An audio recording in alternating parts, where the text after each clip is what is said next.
Hola, bienvenidos a nuestro podcast semanal. En este episodio pasa algo que no estábamos esperando. Llegamos después de una victoria, después de una conquista, de vernos como un pueblo fuerte. El pueblo venía confiando en Dios, pero en el capítulo 7 y 8 viene una historia que nos enseña lo peligroso que es confiarnos y dejar de depender completamente de Dios. El pueblo tuvo un exceso de confianza, se sentía poderoso, empezó a ver cómo ellos podían valerse por sí solos según, pero olvidaron que el que estaba a cargo de ellos era el Dios Todopoderoso. Ellos empezaron a confiar en sus propias fuerzas y vemos una derrota humillante y muy dolorosa para el pueblo. Una derrota con un pecado oculto que nos va a traer muchas enseñanzas que nosotras quisiéramos compartir con ustedes. A veces los fracasos más dolorosos ocurren después de un gran triunfo y este pueblo estaba experimentando esto. Pero aún así vemos como Dios tiene una infinita misericordia y gracia para con nosotros, que a pesar de ese error sigue ofreciendo una restauración. Es un gusto poder presentarles a mis amigas en esta ocasión que vamos a estar repasando esta lección de Inverso con ustedes. Y recuerden que Inverso se estudia conectados para poder entendernos mejor. Así es que antes de empezar, por favor, denle like a este video, hagan algún enlace con sus amigos para podernos conectar y estudiar todos juntos. Les damos la bienvenida a Cintia. Hola. Y a Cristi. Hola. Muy bien, muchachos, ya estamos listas para empezar. Entonces vemos después de Jericó una gran victoria que habíamos dicho, wow, ¿cómo es posible? Que solamente caminando, no pasó nada más, caminaron, marcharon con fe y esas murallas que parecían imposibles se cayeron. Y Dios estaba ahí con el pueblo estaba en la cima. Imaginen, murallas que derrumbaron sin pelear. ¿Cómo se habrán sentido, no? Era evidente que Dios peleaba por ellos. Y aquí empieza Josué 7:1, y empieza con un versículo bastante pesado que dice, pero los hijos de Israel cometieron una prevaricación en cuanto al anatema. Y ahí empieza un problema y dos palabras muy fuertes que no habíamos visto antes, que es prevaricación y un anatema. Cintia, ¿qué pasó? Exactamente, creo que se me hace muy interesante que se mandaron espías a que fueran a ver cómo iba a estar la cosa, cómo iban a poder ellos atacar.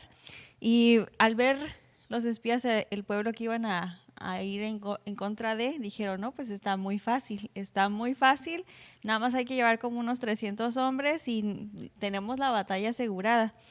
Dice Josué 7:3, no suba todo el pueblo, basten unos 2,000 o 3,000 hombres. Entonces, no consultaron a Dios, dijeron, nosotros la tenemos.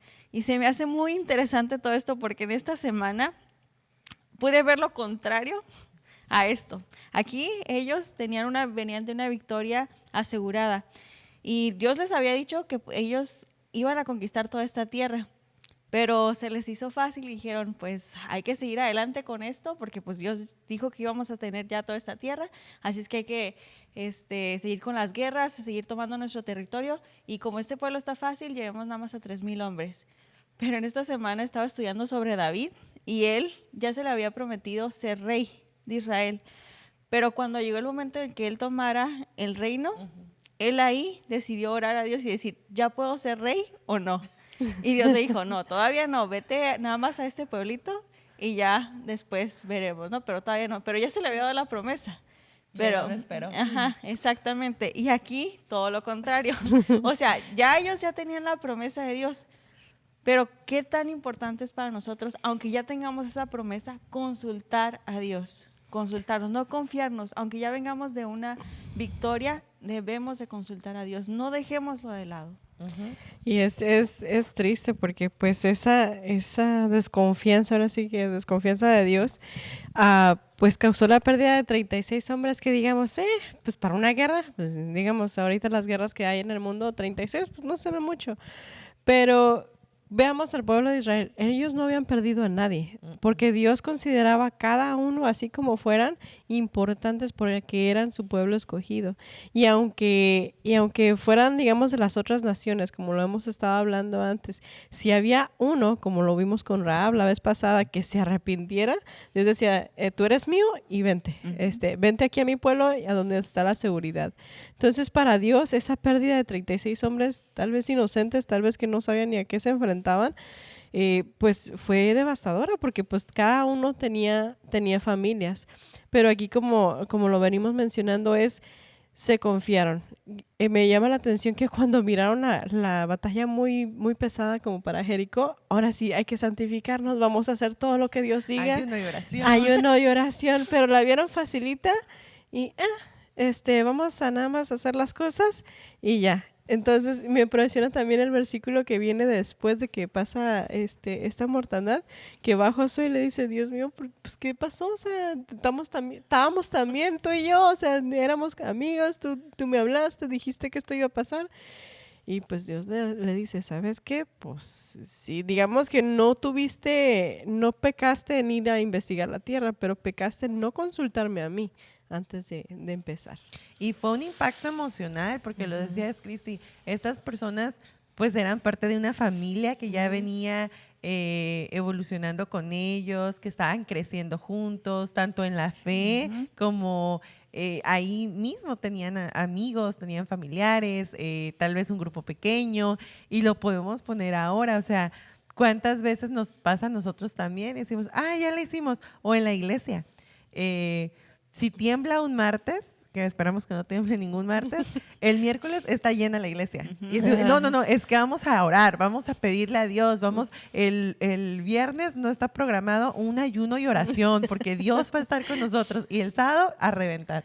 Pero cuando todo va bien, cuando no pasa nada, cuando todo va muy fácil, Padre nuestro que estás en el cielo, amén, y ya, y esa es mi oración, y ya, y ayuno y oración, pues no tengo ningún problema, y empiezo a confiarme en mis propios méritos, en mis propias fuerzas, y aquí tal cual, vemos que después de esta gran victoria en Jericó, Dios les vuelve a recordar, sin un Dios, sin Jehová, no hay victoria posible, no importa que sea una victoria muy grande o algo que digamos, está bien fácil, si Dios no va al frente, esa victoria no va a ser posible. Y entonces, ¿qué fue lo que realmente vemos que causó esta derrota? Eso me llamó la atención ahorita, lo que dijiste de las peleas, digamos que siempre peleamos y no consultamos y nada más hacemos una oración bien rápida. Entonces, ¿cuál es nuestro ay? Entonces, si tu ay es pasar un examen, ahí sí estás un Jericó, o si, Dios mío, voy a hacer ayuno y oración. Pero si tu batalla es con un ay, que es tu día a día, que te tienes que levantar todos los días y enfrentarte a quién sabe qué, entonces a lo mejor dices, se me pasó a orar, a lo mejor no oro. Entonces, ¿cuál es tu ay que tú sientes que es una batalla que tú puedes? Entonces... Y es como dices tú, en nuestro día a día, o sea... Y pongámoslo de esta forma, a lo mejor no es mi devoción con Dios, sino decir, ¿para qué molesto a Dios en algo tan sencillo? Sí. Si Dios tiene todo el universo que preocuparse, ¿para qué lo molesto en esto? Pero Dios quiere que nosotros lo hagamos nuestro amigo, que cada decisión que nosotros hagamos lo involucremos, estemos en constante comunicación con Él. Y Pero aún... volvemos a la pregunta, ¿qué causó la derrota? Bueno, aquí nos hablaba sobre el pecado de Acán. Si recordamos, en la batalla de Jericó, él pedía que se destruyera todo y ciertas cosas se consagraran a él porque era como las primicias, ¿no?, de estas guerras que iban a tener. Pero entonces Acán vio un manto babilónico, vio plata y oro y codició en su corazón y los escondió. En Josué 7:21, él mismo confiesa su pecado. Vi entre los despojos un manto babilónico muy bueno, los codicié, los tomé y aquí que están escondidos bajo tierra en medio de mi tienda. La verdad, esto es para mí la importancia que tiene en nosotros el trabajo en equipo, pero más que nada nuestro individualismo o nuestra responsabilidad como individuos en ese equipo. Aquí todos estaban juntos trabajando. Se supone que deberían de avanzar juntos, de consultar a Dios juntos, pero por el pecado de una simple persona, hubo una derrota devastadora. Exacto. Y es interesante también que nadie sabía de este pecado, se supone. O sea, no se menciona en la Biblia que Josué sabía porque fue y le reclamó a Dios, hey, ¿qué pasó? Entonces le Dios, espérate tantito, ustedes han pecado y nada más por la causa de, como dijo Cintia, de un hombre. Entonces, eh, ah, pues para Dios no pasa nada desapercibido. A veces piensa uno, no, pues es mi relación con Dios y nada más lo que yo haga, ¿qué le afecta a los demás? Entonces, creo que aquí Dios nos demuestra que sí, estás jugando, como decíamos hace ratito, en un equipo, pero ¿a quién estás representando? Muchas veces, escuché de un pastor decir, muchas veces escuchamos de que, si peco, está en juego mi salvación. Pues Dios ya murió por ti, Dios nada más está esperando que te arrepientas y que vuelvas. Lo que está en juego no es tanto tu salvación, sino el nombre de Dios.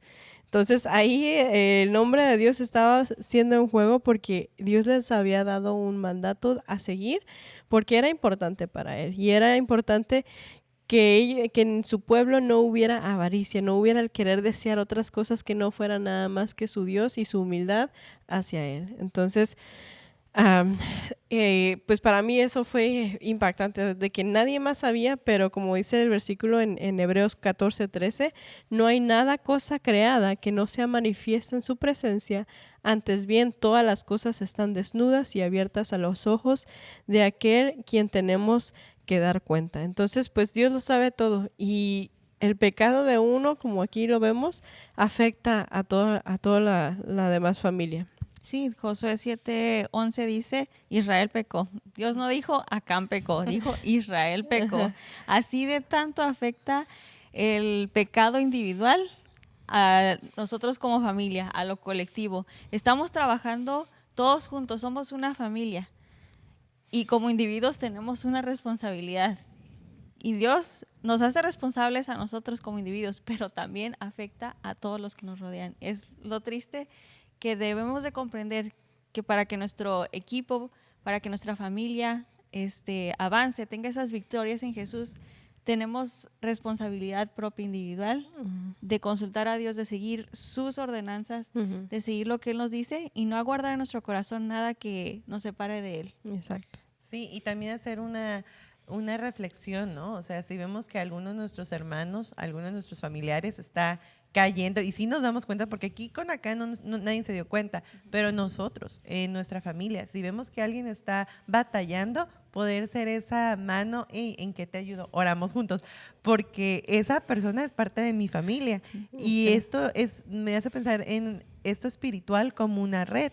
Cuando uno rompe un hilo, toda la red se resiente. Sí. O sea, el pecado escondido corta esa conexión con Dios y con la comunidad y no nos afecta no solamente a mí en lo personal, sino afecta a toda la familia y a toda mi iglesia en forma de comunidad, porque así nos ha creado Dios en una forma de comunidad y hay que estar alerta para apoyarnos, para ayudar, para llegar juntos a nuestro punto que es el cielo. Claro que sí, y podemos decir, no, pues qué injusto es Dios, ¿no? Porque si alguien pecó, Acán. Acán, ya que a él sea el que pague y ya. Pero la familia de Acán también fue castigada por eso. Entonces, no sé, eso cuesta a veces entenderlo. A mí me costó bastante entenderlo porque ¿por qué la familia? O sea, el que pecó fue Acán, pero ¿por qué la familia? A mí, yo ahorita que estabas diciendo eso de que lo que afecta a uno y pues afecta a los demás que estamos viendo, y lo que platicabas ahorita de que nosotros que a lo mejor como hermanos aquí nadie sabía, pero a lo mejor su familia sí sabía que pues, o sea, alguien tuvo que haberle ayudado porque cómo carga él solo los lingotes también. Entonces ellos a lo mejor no dijeron nada. Y eso para Dios, pues también los usó de cómplices. Pero algo que yo en mi vida personal tenía problemas y me acuerdo porque esta es una de las historias que más leía y más me causaba como incertidumbre, o sea, me causaba muchas dudas. Y era cómo decirle a alguien que tú, digamos, crees que pues es importante para la iglesia o es importante para tu familia, cómo decirle que está mal. Entonces, ¿cómo le digo que está mal y no caigo en el otro pecado de como decía, Levantar falso testimonio. no, de cuando dice Jesús, sí, tu hermano tiene una espiga, pero tú tienes una estaca en tu ojo. Entonces, ¿dónde hay una división ahí para que o te quitas tú la espiga o le ayudas a tu hermano a ver su espiga, error. su error? Entonces, creo que ahí lo que cuenta más que nada, uno es el corazón. De qué lado estás. Si estás de parte de Dios, adelante. Si estás de parte por lo que tú estás diciendo, yo soy mejor que tú, ahí ese es el problema porque es el pecado, digamos que original, porque estás teniendo un pecado de superioridad hacia tus hermanos y Dios no quiere eso. Dios quiere nada más que si tú vas a decirle con amor y tacto a alguien, con tal de que haya misericordia y con tal de que esa persona cambie y le vas a extender su mano como decías, esa es la diferencia. O si tú vas a ir a decirle a una persona, tú estás mal, pecaste y ahí se te acabó toda tu misericordia, entonces ahí creo que Dios no es así, porque Dios tanto a Canaán como a los otros pueblos les dio chance hasta 400 años y si Él, que es el Dios, que es el único que puede decir hasta aquí, no se los dio. O sea, les dio toda la chance hasta que él miró que su corazón ya no había un retorno. Nosotros no somos Dios para saber si esa persona, a lo mejor en 10, 20 años, puede cambiar. Ujú. Me encanta cómo lo dices. Y tal vez la familia de Acán sabía, ¿no? Ujú. Le ayudaron, guardaron silencio, se convirtieron en cómplices y eso fue lo que Dios no toleró y lo podemos ver que el silencio también es una forma de aprobación. Nos da el reflejo de los hijos de Core. Si recuerdan la historia, Core cometió un pecado y los hijos de él se apartaron, supieron del pecado de su padre, se apartaron y Dios los salvó. Entonces, decir, no, es que yo no quise decir eso para no causarle problemas a esa persona, nos hace cómplices, pero también nos quita el poder darle a esa persona una oportunidad de un arrepentimiento. Ujú. Porque en este caso, el que dice Santiago 4:17, el que sabe hacer lo bueno y no lo hace, este es también un pecado. Entonces, si nosotros hablamos con esa persona con amor, decirle, oye, ¿sabes qué?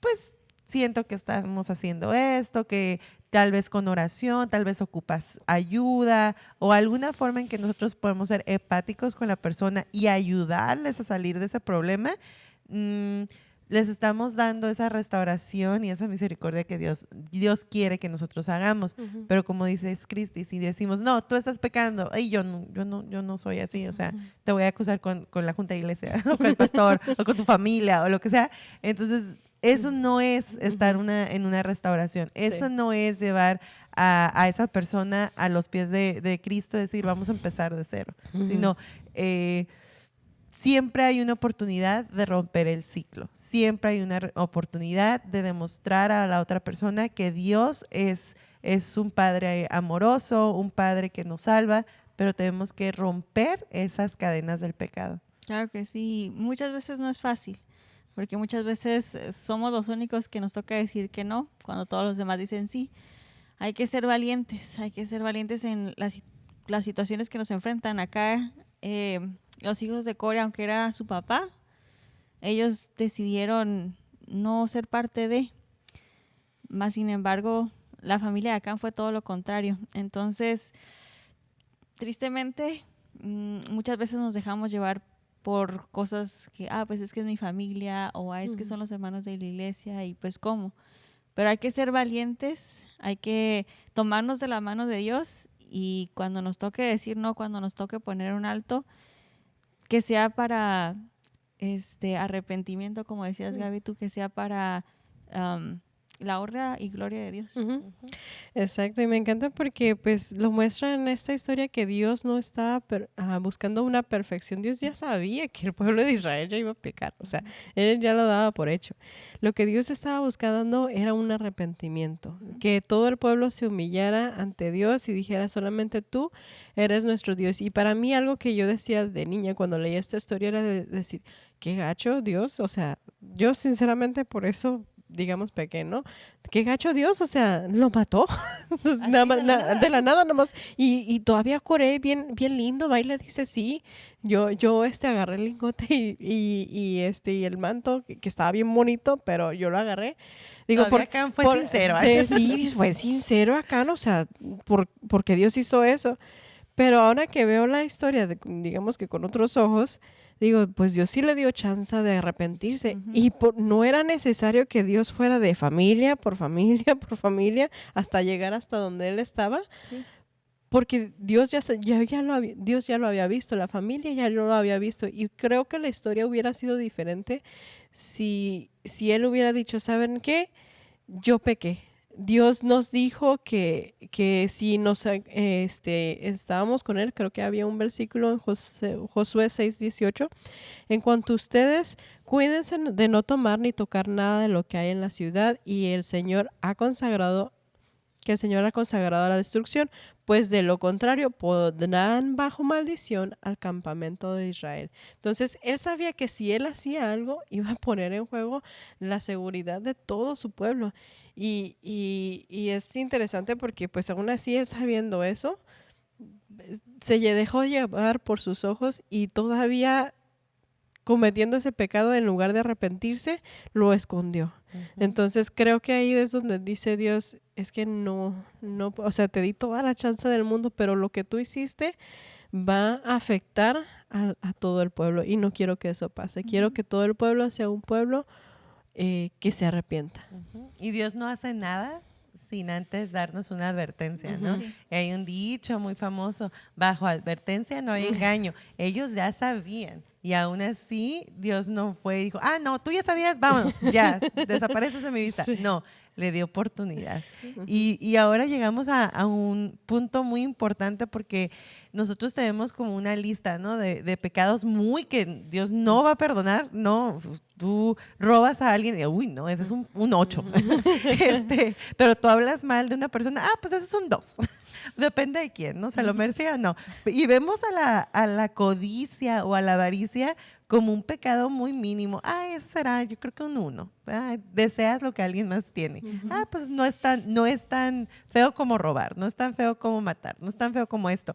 Pero en esta lección vemos que la codicia, la avaricia, el querer algo que no nos pertenece, que ya Dios nos dijo no, es un pecado no mínimo, es un pecado que realmente Dios lo toma como una idolatría. Ajá. Entonces, ¿ustedes qué piensan? La codicia se disfraza a veces de una ambición sana o decir, yo quiero tener lo que tal persona tiene, yo quisiera ser como tal persona y lo queremos poner así, pero muchas veces ocupa el lugar de Dios, ocupa nuestros pensamientos en ese, quiero tener más, tengo que tener más, tengo que ser como esta persona. Y eso no es realmente lo que Dios quiere. Colosenses 3:5 lo dice, la avaricia es una idolatría. Entonces, ¿ustedes qué piensan? ¿Minimizamos la codicia o qué pasa con esto? Definitivamente la minimizamos porque la codicia no empieza así como de la nada de que, te voy a quitar todo, quiero poder y quiero dinero, todo, no. Sino que empieza como todo buen hábito o como todo mal hábito, de poquito en poquito. Y va subiendo gradualmente, hasta que se vuelve nuestro todo. Es que yo necesito ser ese líder, es que yo necesito ese dinero, porque yo necesito tener el poder, yo necesito tener esa riqueza. Y ahí es donde se vuelve lo peligroso. Dice Elena G. White, la codicia se desarrolla gradualmente hasta encadenar el alma.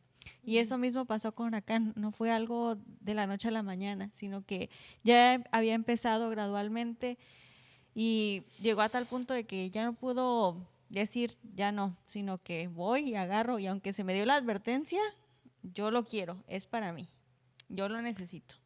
Y así con nosotros debemos de tener mucho cuidado de los hábitos que estamos llevando y que nos están llevando a un punto donde ya no hay retorno. Exacto, y pues como ahorita también lo decías, creo que ningún pecado es más importante que otro.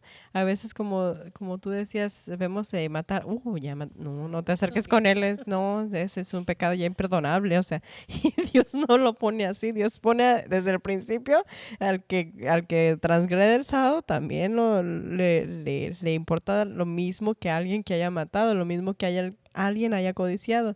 Estaba escuchando un pastor que dice que a veces, o sea, es de esto mismo, que a veces nosotros categorizamos los pecados. Este es peor que este y este es mejor que este y así. Dice, pero si se dan cuenta, incluso los discípulos que estaban caminando con Jesús cometieron un pecado que era muy igualito al de Satanás. ¿Cuál era? El quererse mayor, porque todos decían, se estaban peleando, ¿quién va a ser el siguiente? A un lado de Jesús, a la derecha. Entonces, pues Jesús, aunque era un pecado desagradable para él, detestaba ese pecado. Dios los miró y les dijo, es que no necesitan ustedes tener ese sentimiento de querer ser más. O sea, yo que puedo ser más, vine aquí a servirles a ustedes porque yo soy humilde y así como yo soy, quiero que ustedes también sean. Entonces, muchas veces creo que, como decimos, categorizamos y digamos, lo puso en un ejemplo de la iglesia. Dice, a lo mejor, dice, si digamos que hay dos personas, dice, que van a tomar a lo mejor un cargo, ¿no? Una función en la iglesia. Y digamos, el tesorero, ¿no? Entonces, digamos, vamos a agarrar el cargo de tesorero. Y un hermano es pecador porque es orgulloso, es un poquillito orgullosito, pero pues es buen hermano. Eso es buen hermano, o sea, él está bien. Y vemos otro hermano que pues también es muy buen hermano, pero a veces le gusta robar poquito. ¿A cuál ponemos de tesorero? O en su vida pasada robada, ¿no? Ajá, sí, como que sigue de por vida. sí. Entonces, ¿a cuál de los dos ponemos? Y todos aquí, si se hace como en votación, ¿a quién van a poner? Al orgulloso para que no nos robe. Y para Dios es el mismo pecado los dos, de que decir, es más, siento yo hasta que un poquito más el orgullo, porque es el mismo pecado que Satanás tuvo. Entonces, creo que debemos, como decía Cintia, ver los detalles que estamos dejando pasar por altos, de qué en mi vida está mal, que está afectando a los demás y que en mi vida estoy tratando de categorizar para sentirme superior a los demás. O sea, a lo mejor yo no peco como aquel hermano, pero sí estoy pecando en esto. Entonces, creo que Dios lo que nos está tratando de decir es, tu pecado tienes que arrepentirte de eso, porque lo que estás haciendo afecta a tus hermanos. Y hoy puede ser dinero, puede ser reconocimiento, puede ser control, o hasta esa comparación o el querer ser importantes en redes sociales, el querer ser más influencers que los demás. Pero ya sea que todos tenemos un manto escondido, como nuestro tiempo, nuestra atención, nuestra confianza, Dios nos está invitando y nos está diciendo, ok, estoy en esta tienda, en esta casa, ya casi llego a la tuya. Por favor, arrepiéntete, llega a mí antes, te estoy dando el tiempo. Y eso fue muy fuerte porque cualquier manto escondido puede ser la causa que nosotros ponemos encima de nuestra relación con Dios. Y ese es el pecado que Dios no quiere que nosotros tengamos. Somos mayordomos, no somos dueños, y todo lo que tenemos pertenece a Dios. Y es como, el problema no era el oro, el problema no era el manto, el problema no eran las joyas, sino el corazón. ¿Qué tan lejos estaba el corazón de Acán para poner eso al principio, en medio de él y su relación con Dios? Y dejó de creer en esas promesas de que Dios supliría todo lo que estaba, lo que les hacía falta, de que Dios estaba en primer lugar, que Dios proveería. Y no solamente él se afectó, su familia y también el pueblo. Entonces, nosotros, en una perspectiva personal, tal vez estamos en una banca en la iglesia sintiendo de que no, pues es mi pecado. ¿Quién le importa? No, pero sí, ese pecado afecta en una forma personal, en una forma colectiva y en una forma que sí puede llegar a afectar la relación con nosotros, pero también con los demás. Exacto. Y pues algo que decías de el manto escondido, me llama la atención porque, como decías, ¿cuántos de nosotros no tenemos un pecado oculto, acariciado? Que dice Dios, eso es abominación para mí, eso es una abominación para, para, pues para todo el pueblo y que está afectando, como ya venimos diciendo, a toda tu familia, a todos los que están a tu alrededor. Y que necesito que cambies. No, como decías tú, no necesito que llegues hasta tu familia, necesito que te arrepientas antes. Antes porque eso te está alejando de mí. Y después de todo vemos a un Dios que llega y le dice, ok, levántate, sube contra Ai. Pero esta vez va con su dirección y con su favor. ¿Qué fue lo que cambió? Bueno, es difícil después de una derrota, después de un pecado, levantarse. Pero ahí el pueblo se purificó. En Josué 7:13 dice, Dios le dice a Josué, santifica al pueblo y dice, santificaos para mañana. Entonces, antes de volver a pelear, antes de volver a seguir con esa promesa que Dios ya les había dado, necesitaban otra vez renovar ese pacto, regresar a Dios, limpiar su corazón, todos juntos como pueblo. Ok, ya pasamos esto, vamos otra vez a iniciar de nuevo, vamos a consagrarnos a Dios. Y entonces, ya cuando ellos se consagraron, cuando se volvieron a limpiar, volvieron a renovar ese pacto, ahora sí, con la ayuda de Dios, con la consulta de Dios, vámonos a la victoria. Y sí, vino la victoria. ¿Y qué pasó después? Pues es bonito porque Josué construye un altar. Construye un altar en el monte Ebal y pues renueva otra vez el pacto con Dios, no porque Dios lo haya fallado, sino porque ellos habían fallado como pueblo. Y pues eso es tan simbólico después del pecado porque como decía Cintia, pues hay que levantarse. Es difícil levantarse después de que pecaste, es como que te sientes, cuando uno hace algo malo y que te arrepientes, es como que no quieres que nadie te hable a lo mejor o que te sientes como que sin importancia, pero aún así Dios te toma de la mano y te levanta y dice, ¿sabes qué? Tú eres mi hijo, tú renueva otra vez, ¿está bien? Borrón y cuenta nueva, vamos adelante. Y pues así como se hizo un altar después de cruzar el río Jordán y que tuvieron que tomar piedras para recordar, porque a veces se les olvida o como humanos se nos olvida, Dios les pidió que tomaran piedras y que hicieran un altar para que recordaran de dónde los había sacado Dios. Y de la misma manera aquí les pidió que hicieran otro altar para recordar cómo los había perdonado Dios. Y es bonito porque ahora a lo mejor nosotros pues, no necesitamos tomar piedras y hacer nuestros altares.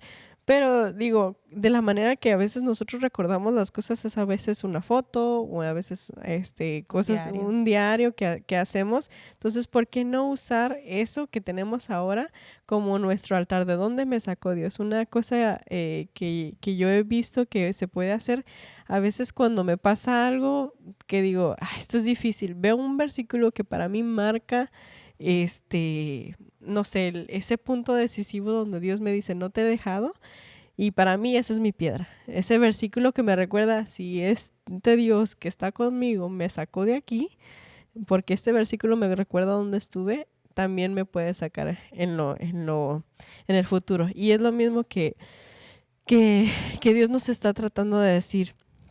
Como en primera de Juan 1:9, si confesamos nuestros pecados, Él es fiel y justo para perdonar nuestros pecados y limpiarnos de toda maldad. Dios no quiere que te quedes ahí tirado, convaleciéndote, victimizándote sobre lo que ya pasó, sobre el error que cometimos. Dios conoce que somos humanos y cometemos errores, pero también quiere que te levantes y que seas de bendición para los demás. Sí, y después de cada victoria recordar siempre, a darle gracias a Dios, porque la victoria vino de Él. Agradezcamos a Dios, mantengámonos humilde ante Él y reconozcamos que Él nos dio la victoria.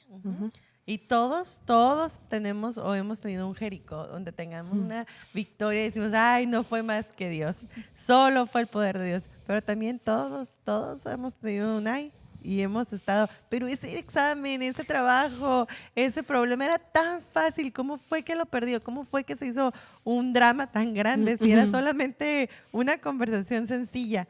Pero también todos hemos tenido la oportunidad de tener un altar donde Dios nos muestra su gracia, su misericordia, él vuelve a casa, regresa. Y si hoy tú te estás sintiendo así y tal vez te sientes separado de Dios y dices, no, yo no puedo, yo no me siento capaz, yo no me siento totalmente limpio para regresar, regresa, estás en el lugar correcto, no necesitas ser perfecto, no necesitas estar limpio. Dios te está llamando a que tal como estás, llegues y Él se va a encargar de todo, porque los triunfos, las victorias, todo depende de Dios, no depende del poder humano.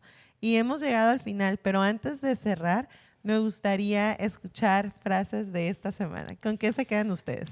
Bueno, para mí fue una invitación a revisar nuestro corazón. A veces lo que nosotros escondemos no es algo material, sino orgullo, perdón, codicia, que va creciendo gradualmente. Entonces debemos de reconocer aquello que estamos llevando en nuestro corazón, entregarlo a Dios y Él nos va a restaurar. Va a ayudarnos para que sigamos trabajando en equipo y tengamos esa responsabilidad como individuos de que para que todo el mundo conozca a Dios necesitamos trabajar juntos, pero yo necesito tener responsabilidad también de lo que hay en mi corazón. Para mí, pues me encantó eso del altar.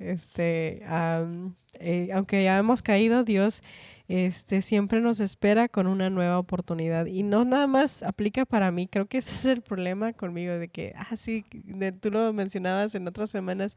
Me gusta mucho la misericordia de Dios cuando se aplica para mí. Claro. Es bonita, hermosa la misericordia de Dios, pero cuando se aplica a alguien que no me cae bien. Que no me cae bien, que me hizo mal, que no va conmigo, ay sí, Dios, justicia, por favor, y ahora sí que le caiga un rayo como los decían los discípulos y para que vean tu justicia como es de perfecta. Entonces, creo que así como es mi altar de que yo todos los días tengo que renovar mi corazón, también me recuerda que así como ellos pecan, yo también estoy pecando al no aceptar a un hijo de Dios. Sí. Yo me quedo con que aún después de la victoria, yo debo ser humilde, entregar esa victoria a Dios, porque no hay nada en mí que me haya hecho ganar.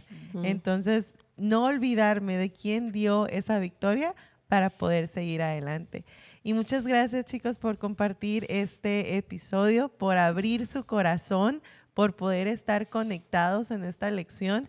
Y antes de despedirnos, me gustaría hacer un shout out para la persona que nos hizo el banner que está atrás. Le queremos dar gracias a Luis por este bonito detalle, a todos ustedes por sus oraciones, por estar conectados con nosotros, por sus likes, por sus compartidas hacia alguien más. Y muchachos, por favor, compartan esta lección.